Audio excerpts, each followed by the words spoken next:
Ciao, welcome back to Geriatric Alpha Runt Productions. My name is Garp here on YouTube, and our special guest for part 2 is Alex Hugo. And I almost said Hibbs, and are you getting used to saying Hugo yourself? Or? Well, that's a funny story. Hugo is not Victor's last name. Did you know that? I knew that, so tell us about that for a second, if you don't mind, real quick.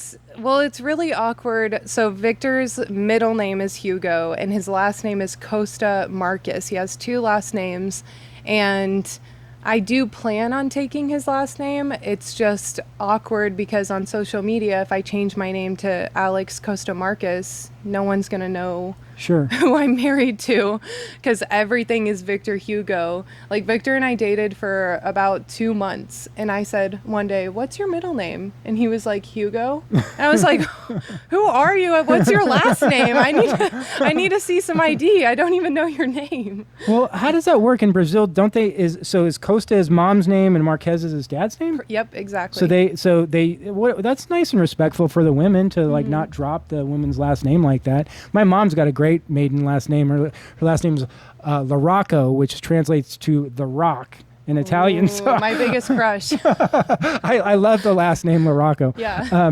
So that's cool. And you know, I'm sure you know this, but the name Victor Hugo to me also means this literary guy who was very famous for writing. And in Laguna Beach, there used to be a very famous whole hotel restaurant thing called the Victor Hugo. And then through that, I found out that the real Victor Hugo, before your husband, he and I share the same birthday, which happens to be tomorrow on Victor's fight. So there's all kinds of weird simulations in there. But boy, we were going to talk about your career, and we got on the names here for a second.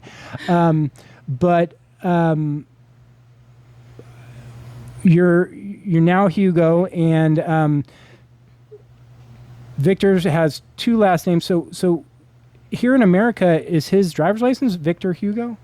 It's like that's his middle. So whenever we buy flights and stuff, it's like Victor, middle name Hugo, and then last name is just double, like Costa Marcus. So it really is a formal last name. Yes, and we talked about it too. It was it took like 6 months for us to decide what we were going to do with our last names, because he doesn't go by Costa Marcus. So right. I said, well, let's drop one of them and just do Marcus, or let's just do Costa.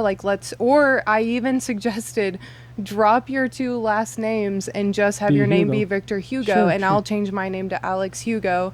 But he asked his parents, and we all talked about it, so we decided I'll do Costa Marcus. Okay.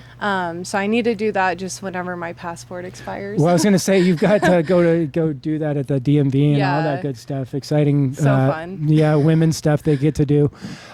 So now you are a school teacher, I know. What grade are you teaching?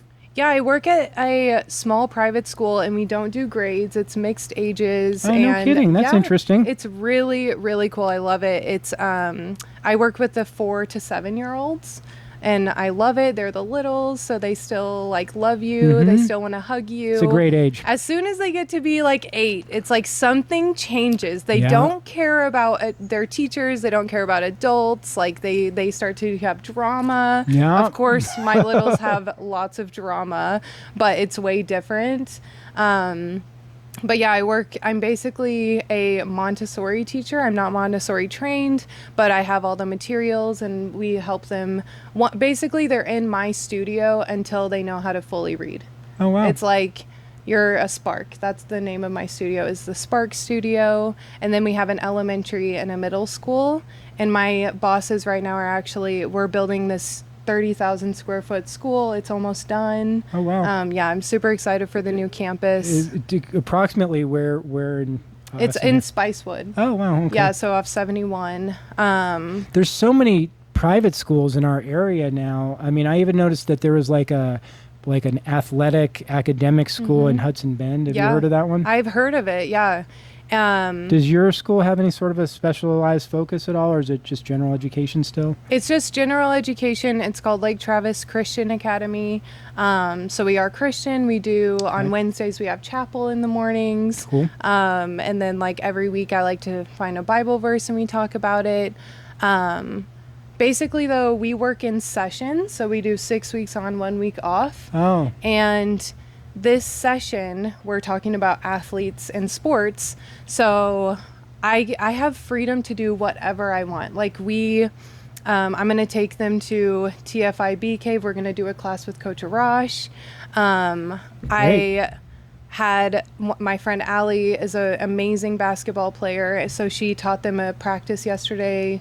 Cool. We're going to do soccer, baseball, golf. So I get to do whatever, and like every session we learn something different. So next session they're going to learn about designing a playground. And it's because basically our school, I guess the focus would be practical life.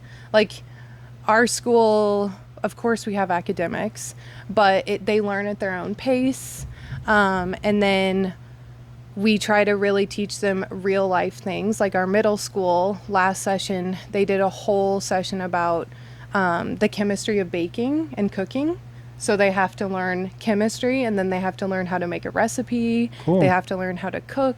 And that sounds great. Yeah. I don't want to go off on a tangent about being a academic hater at this moment, but like scholastically, the world's changed so much now, and there's so many people who are homeschooling, and there's so many people who say like, get your kids out of public schools, and like honestly, if we weren't here in Texas and we were in California and they were having Pride Day and all that, I would probably consider doing that. Our schools are here in Steiner Ranch and stuff are really good. I like the people. I like the socialization, but I'm really keen on the future of academics because like college isn't what it was when I went there. Now, mind you, that was 30 years ago. Okay. So I get it. Shit's changed. I mean, like when I was in school, like we barely had laptops. I mean, there was a couple people in my house who had like the big giant book style ones. And like you were ahead of the game if you had one of those typewriters that had an LCD screen or you could type 2 lines and then it would print those so you could make the correction before it print. I mean, that was like high tech to me. Yes. So schools changed a lot, but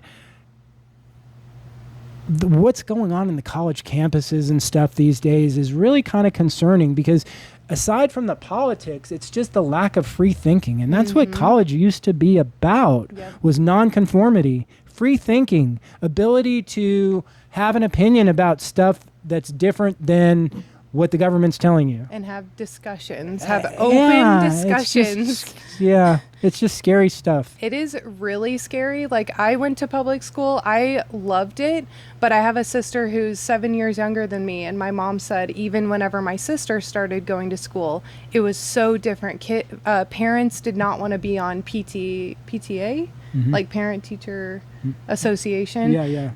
Parents are not involved anymore. That's at least what I think. Like, I feel like a lot of parents now, they just are like, oh, I have a kid, and then I'm going to give them an iPad to, as a pacifier for everything. Oh, they're bored. Here's an iPad. Yeah. And so public schools, it's scary how they are getting so liberal. Like, I don't know if I would send my kid to a public school.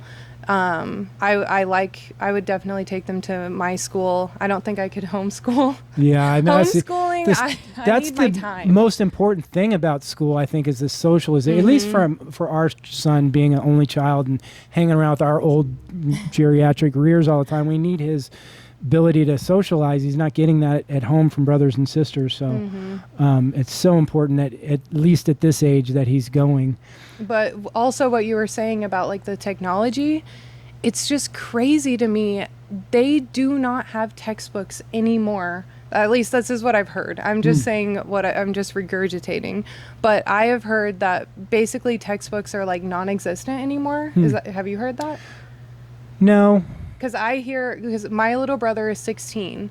He has a Chromebook, and it's like they do everything on the Chromebook. It would make sense, though. It's so crazy to me, though, because that's like a important life skill. Even looking in the dictionary, I teach my kids, if they come and ask me, one thing at my school is that we're never supposed to answer a question, which of course that's kind of impossible. It's probably impossible, but it's something that we work towards. So if a learner, we also call them learners instead of kids, if a learner comes up to me and says like, what day is today? I would say, how can we find that out?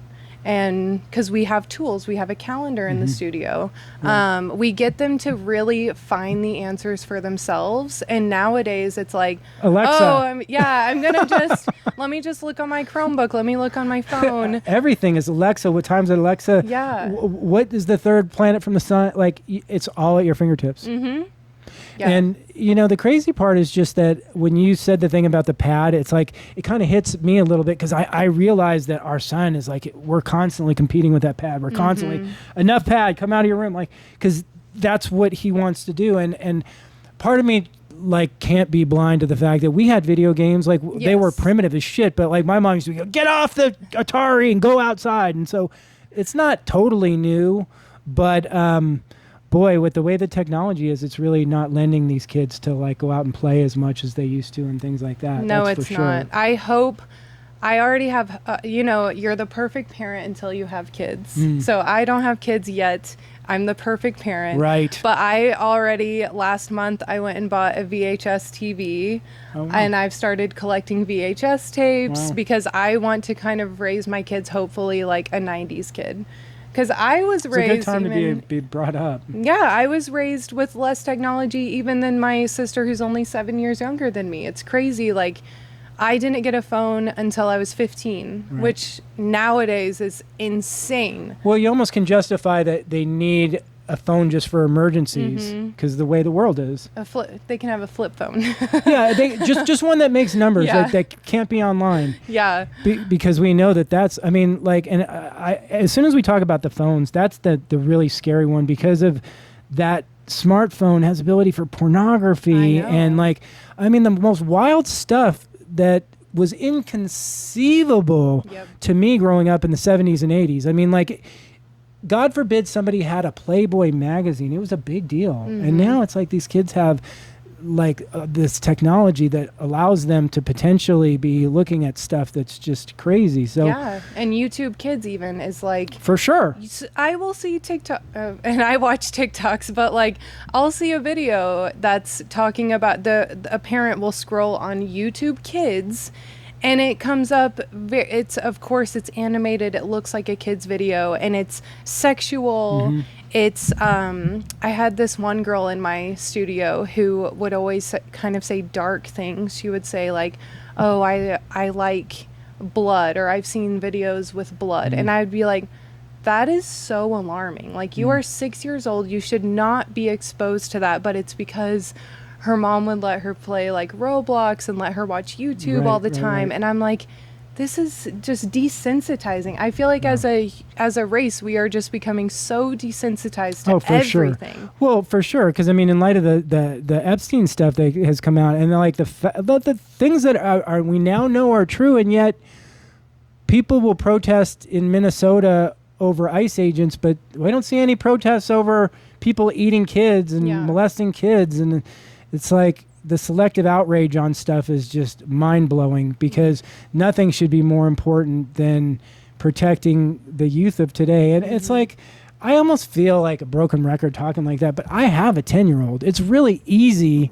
to care about kids when you have a child. And I mean, like, I know you care, of course, you're a teacher and you're a caring person, but when you have like a child that's your only fear in life, is that somebody's going to kidnap your kid, somebody's going to take your kid from you, or take advantage of your child sexually or something. I mean, like, these are like your worst nightmares. I don't know how to navigate it, like, as a parent, because I've seen videos of sextortion, like a 15-year-old boy will send nudes, and then they'll be like, well, I'm going to kill your family if you don't give me this money, and then he'll kill himself. And I'm like, we hear stories these like are that. Young kids that I don't know how I'm going to be as a parent, because I don't want to be too overbearing, but I also don't want them to get in these situations where they don't feel comfortable coming to me. Right.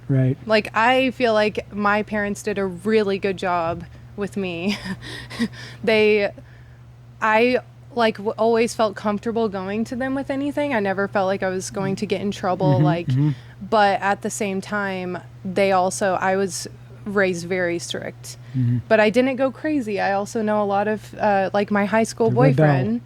Yeah, my high school boyfriend, his parents were super controlling, and he went absolutely crazy in college. Right. So there's just a fine line. I don't know how I'm going to try my best, but it's really hard as a parent. You know, it's one of those things where you only have so much control. I mean, if you're available and you're showing love and you're doing the best you can, there's still a chance that like your child's gonna have that funny gene and be an alcoholic or have a drug problem, or gosh, we don't even know sometimes that people have legitimate mental issues with bipolar or schizophrenia until they're, you know, young adults. And, you know, you think so often that you're out of the blue with your kids, but sometimes you're not. And, you know, I just know from experience myself that myself and my sisters that you don't really get out from underneath your parents' wing when you're 18 years old.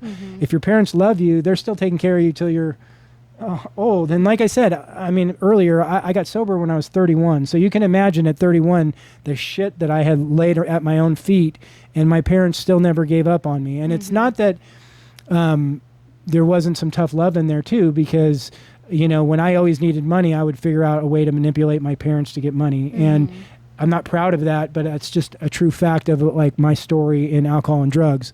So, you know, your parents will love you to death, and your parents want the best for you. I mean, like there's really no one in the world that wants you to do better than them except your parents. Yeah. Your parents want you to exceed their happiest times. They want the best for you. And it's something that you could never understand until you have kids of your own. Like I always tell my son, you'll never understand how much we love you until you have kids of your own. And it's like, when you say it enough, I'm hoping that that'll make some traction for him, that he'll be a good parent too, because you're leading by example. And there's no substitute for time, I guess. But it's a scary thing to be a parent. So I'm sure that as a school teacher, you're seeing some of these kids and you're like thinking already in your head, boy, this kid's gonna have some trouble maybe, or this kid's gonna do better. Because I see that in the peer groups and the just everything, you know, it's reality, you know. Some kids are really smart early, some kids are motivated early. You see it in jiu-jitsu, you see it in all kinds of stuff. I worry about Tony all the time because of the path that I chose to walk. And I hope to God he doesn't have to do what I did to have a good life, but you never know. Yeah. Any other things about being a school teacher that maybe you could share with us, or do you have any aspirations to become a principal maybe or anything someday, or before we leave the subject? I love being a guide. I'm just not sure. I think once Victor and I have kids, I'll be a stay-at-home mom. So I think my career days will be over. Maybe whenever they go to school, I would go back to teaching. But I love it so much. Like, I love my job. I have imposter syndrome all the time, too. It's so weird. I've been teaching now for almost 4 years, but I'm technically not a teacher. Like, I'm a guide. I'm not trained to be a teacher. I actually have 2 degrees in forensics and psychology. Oh, wow. But I love my job. I will definitely ask my bosses if there's anything I could do after I have kids, like work from home, computer work, admin. Sure. But I don't think, my biggest thing is I spend all my energy on my kids. Like some days I go home from school and I am just exhausted because I've given all my energy. So I don't want to do that to my kids. I don't want to, you know, spend all my energy and then come home to my kids tired. So it's a full-time job. I mean, really if you're with someone that can like financially support the family, it shouldn't sound chauvinist for me to say that it's best for the wife to take care of the kids in the home. And I mean, I see in this day and age, I'm so fearful of saying that, but to show you the proof of that is, you know, Erin and I met later in life. I was like 40 and she was like 35, and neither of us had kids. And Erin was a pediatric nurse practitioner and had created a really great career for herself. And when we got married, she retired to do the parenting thing full time. And I think the only reason that she was able to do that was because it was a choice. And she was able to say, okay, I've achieved what I wanted to in my career, but what I want to do now is I want to focus all my attention on being a homemaker. And I know I appreciated that because that's what I wanted too, is I wanted someone to really take that role. And hopefully that's not wrong. I still feel trepidatious about sharing that because I feel like that somehow I didn't, it's funny because my mom, who's probably the only person who's watched all my videos, but my mom, you know, and my dad got married right out of high school, you know, typical of that generation. And my dad went on to college, my mom had kids. And I know that my mom resented that later, was that she was at home and my dad got educated and then became the breadwinner. And that was always something that was felt negatively because there was a sacrifice.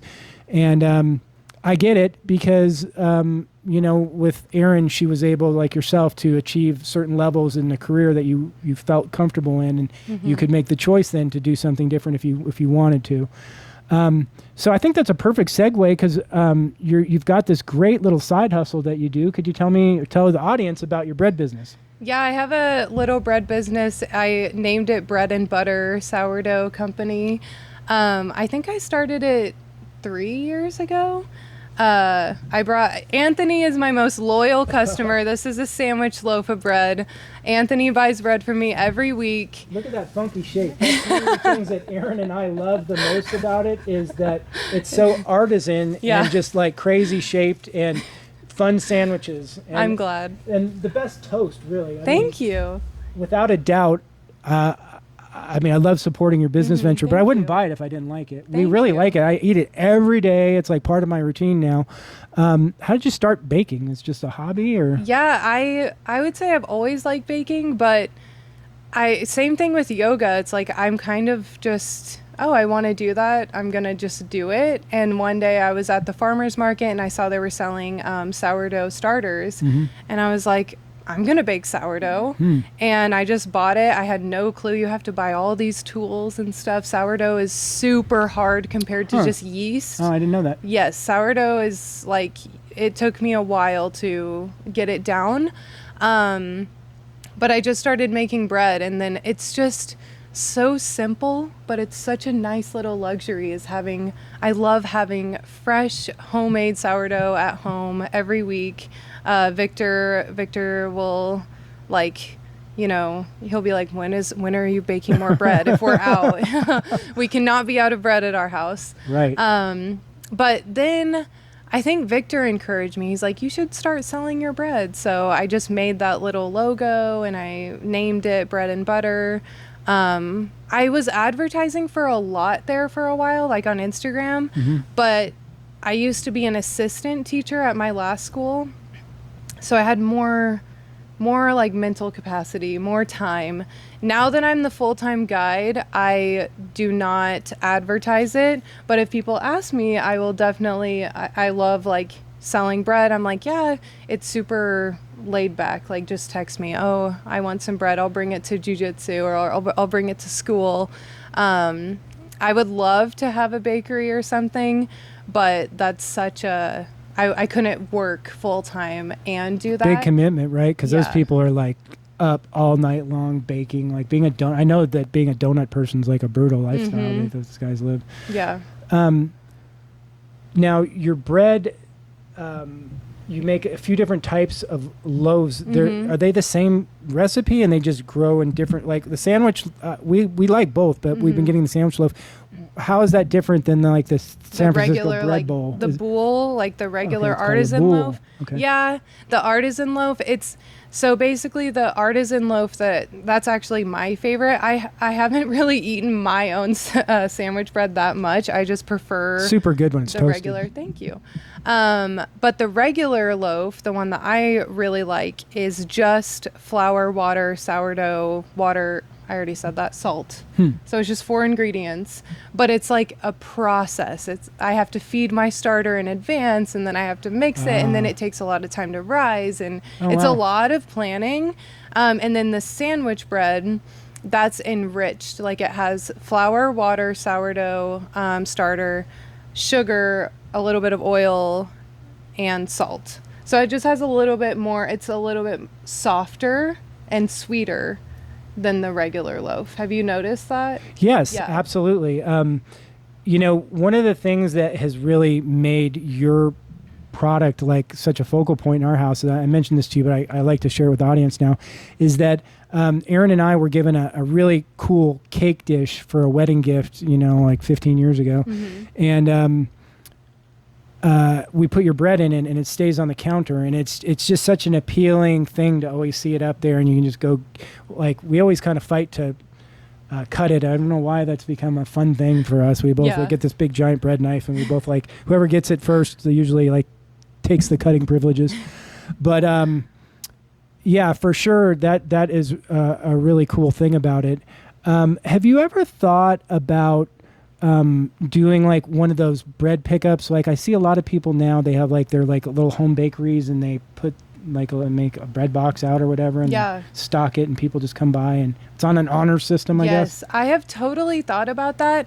The only issues is in Texas, there's not that many laws, which is good for home bakers. But the problem is if you, let's say that a person that I don't know buys my bread. I have to have a label on it that says my home address, because that's where I baked it. That makes me a little uncomfortable.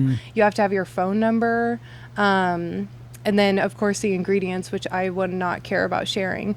But it's the fact that I know this is probably, the chances of it are so low, but someone could like sue you. Let's say that they get sick. Fair enough. They could sue you. Yeah. So for now, I just enjoy doing it. And so I love, like, Anthony literally buys bread for me every week. That's so nice of him. Thank you for doing that. Well, it's fun. We like doing it.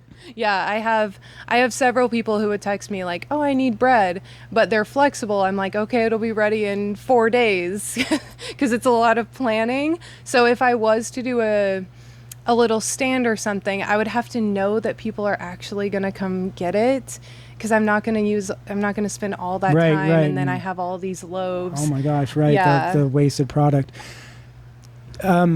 When I was a kid, there was a show on TV called Squad 51, and it was about firefighters. You remember it? Because you said you were into fire. Okay. So it was about like paramedics and firefighters. It was a 70s show. And on one of the episodes, they went out to call on somebody who was needed emergency assistance. And they went in, and this guy was laying on his couch, and his stomach was like, he looked like he was pregnant.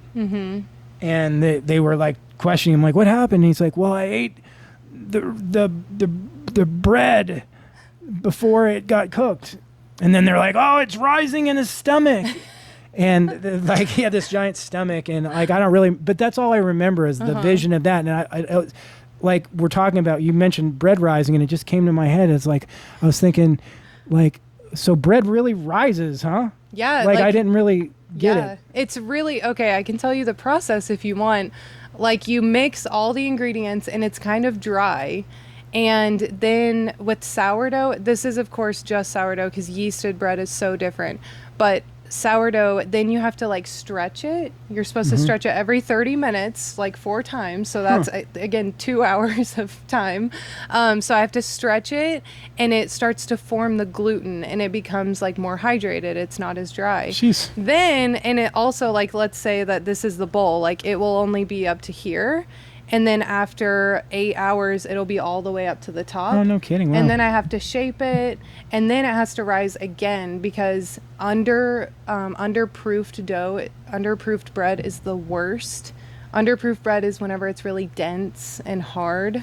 Does that make sense? Like if you pick up a loaf and it's really heavy, that means it's going to be dense. It didn't rise. I like it when it's dense. Really? Sometimes. Yeah. I do like it when it's dense. But then if you overproof the dough, that's whenever you'll see a loaf that's more flat, because all of the air it's already risen as much as it would, and now it's starting to deflate. So that's why sourdough is so much of timing, and you have to just be an intuitive person. Like, there's some people who are like, well, I can't get the hang of it, and it's because you just kind of have to learn the process. Is the sandwich sourdough? Mm-hmm. Okay. Yeah, okay. so it rises, and then I shape it, and then I put it in like the bread pan. The reason that's so funky is because my bread pans are like this, are right? little, and then it has to rise again, and then I can bake it. So what makes the sandwich bread different from the other one? Because I always thought that the reason I like this was because it seemed more dense, and when you put it in the toaster, it's just more like real toast as opposed to the sourdough, which is like just not as dense, not as thick. Yeah, that one is a little bit more dense, like in the crumb sense. Like, you're not going to get big holes. Like in the other exactly. loaf, there's sometimes big holes. Right, you can't really sandwich that one all the time because it's got a lot of airspace in it. But that one's sweeter. So, do you ever experiment, put like raisins or chocolate chips or anything in there? I'm just kind of curious. Yeah, I've tried in sandwich bread. I've made like a cinnamon swirl kind of. I've just put brown sugar and cinnamon. I bet you that'd be really good. It was really good. And then with my regular artisan loaves, I've done jalapeno cheddar, which is one of my favorites. I've done crazy things too. Like our Yeppy one time ordered rosemary and garlic, so I just put that in the bread. That sounds good. Yeah, it's fun. I like experimenting. Do you do you ever try and do healthy stuff? Because it seems like anytime you try, not you, but people in general, you try and do something healthy and then it's not good. It's like Aaron always tries to buy like protein ice cream, and like I'm like, this is garbage. Come on, we can get some ice cream, please. Yeah, ice cream. Milk has protein. It's like you get like healthy, bread on your pizza and stuff. It's just like, oh, come on. Well, it's kind of like I've had a lot of people try to order gluten-free bread from me, and I'm just like, I'll just tell them straight up no, because gluten-free. The whole point of sourdough is like you develop the gluten, you make those nice air bubbles, the crumb. And so I've tried making gluten-free bread. It's so bad. Have you tried making any pizza crust by chance? Yes, because it's kind of a sister to what you're doing, right? Yeah, for Victor and I's wedding, one of our gifts was a pizza oven. Oh, wow. It's been one of my favorite things ever. I've made sourdough pizza dough. It's the exact same recipe as the just regular loaf of bread. Just water, salt, flour. Cool. It's super, super good. And I've made yeasted. It's basically the same thing. Do you cook other stuff? I mean, because this is like considered like a baking, right? So do you guys, I mean, I'm sure Victor, in fact, I know Victor likes meat because he smells like that Foreman grill sometimes. I when I'm wrestling with him, I'm like, you smell like meat, Victor. I know. My mom, every time my mom's in our house, she's like, it just smells like steak in here. And I'm like, I'm sorry. And I always have to like clean the cabinets, just so much grease. We eat so much meat. Yeah, Victor and I both like to cook. Like, oh, good. Whenever Victor and I were first dating, he made me this Brazilian dish called stroganoff, but it's way different than our stroganoff. It's like, picanha steak. Okay. They grill it like normal, and then they'll cut it up into small pieces and put it basically in regular tomato pasta sauce. And then they'll add other things like cilantro and onion and garlic, and then you eat it over rice. It's super, super good. So Victor and I both love to cook. I would say we love cooking at home. We also love eating out. We're big foodies. Well, and I mean, it's as you get older, it's kind of like entertainment. It's fun to go out to dinner and have a nice meal. And have you guys been to the Brazilian steakhouse in Lakeway that's in the Commons? Yeah. It's good, isn't it? Yeah, we've been there. It's really good. I mean, it's not cheap, but we like going there as a special occasion. Obviously been to the Steiner Ranch Steakhouse, right? Isn't it? Was Redding there or no? No, we got engaged there. Okay. I was going to say, because that's like our favorite. That's such a good restaurant. Yeah. Yeah, it's really good. Any other exciting hobbies that you'd like to tell us about, or special interests maybe? I know that you guys are animal lovers as well. You don't have any dogs though, do you? No, we're cat lovers. A lot easier having cats than dogs, right? Because you're able to like leave. And when you guys went to Europe, did you have someone look in on them, or did you board them, or what did you do? No, yeah, I have. I always am finding cat sitters. I used to use Megan Walsh, and then she went to college. So then I was like, no, I have to find a new cat sitter. But we have 2 cats, and I just love cats because they don't stink. Yeah. You can snuggle them. They're the best, but also they're so low maintenance. I have an automatic feeder, but they're spoiled, so I still feed them wet food every morning, and they freak out until I feed them. And I'll have people go for literally no reason while we're out of town. There's no reason for them to go, but I'm like, just give them. Do they some go love. outside? No, I don't let them go outside. We have a ton of animals in our neighborhood. I would never let them go outside, but it's so funny because my mom was actually going to get me a dog for Christmas the year that I met Victor. It was like summertime, and I kept saying, I want a long-haired mini dachshund. Oh, wow. Like, it's an interesting choice. Those little I know exactly what it is. I was like, I really want a little dachshund. And so my mom kept saying, okay, well, for Christmas, I'll get you one. And then I met Victor in September, and my mom was like, I'm not getting you a dog. Yeah, and good thing she didn't, because I just think Victor and I's lifestyle is not... We cannot have a dog right now. Like, I would rather have a baby than a puppy right now, because like a dog, if I want to go to work all day, and then if I want to go work out and go to jujitsu, I would have to be thinking about, when can I let the dog out? I know. And then you have to clean the yard. There's so much work, and Victor keeps joking that he's going to buy us he wants a cane corso. He wants a cane corso so bad.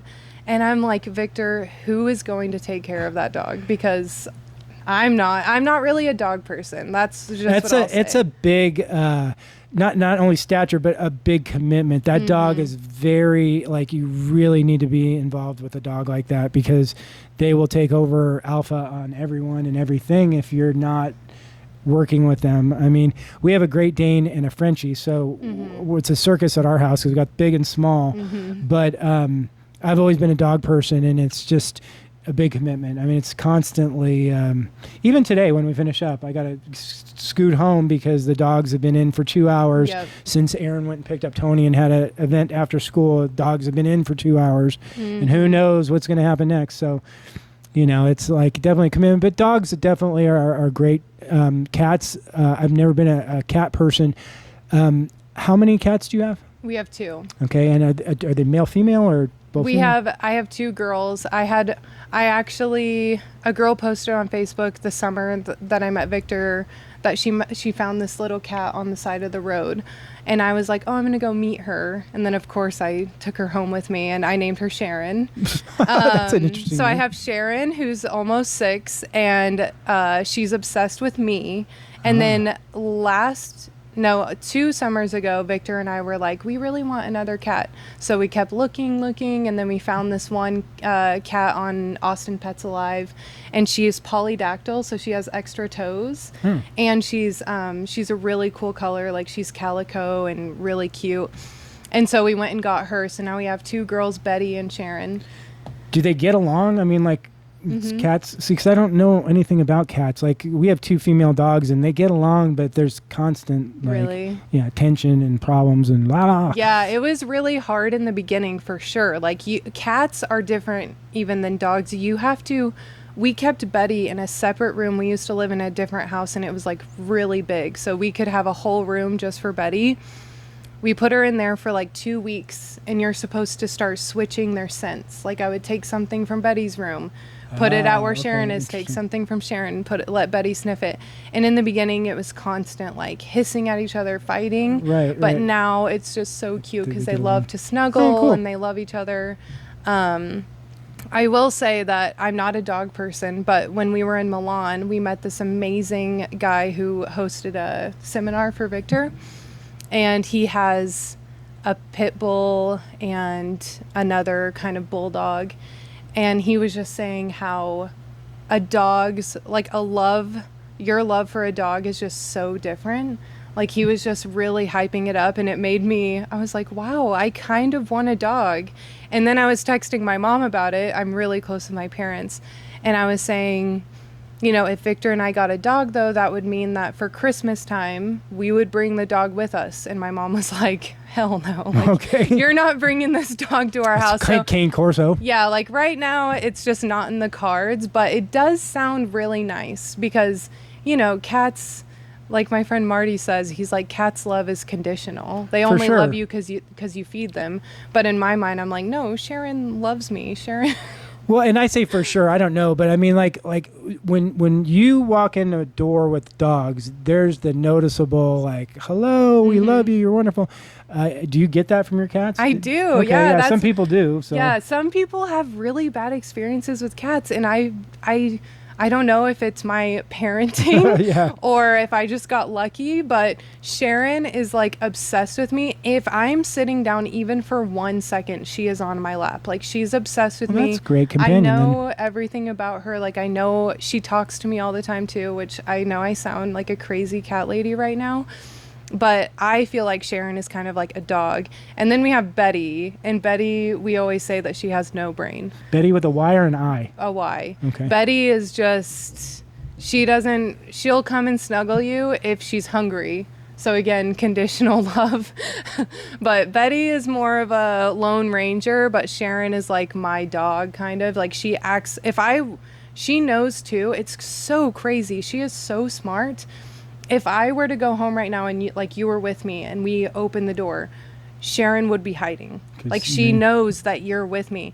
But if I walk in the door, it's like she's like right there. She'll meow at me. Like, it's really cute. I had a dog named Betty with an I, so I like that as a good pet name. It is. It's really cute. So real quick, because I heard you talk about Italy, and I that would be something I want to hear about a little bit for a second. Tell me about your honeymoon real quick. Where was it that you guys went in Europe? Oh, it was amazing. So first we went to Amsterdam. We were there for 4 days.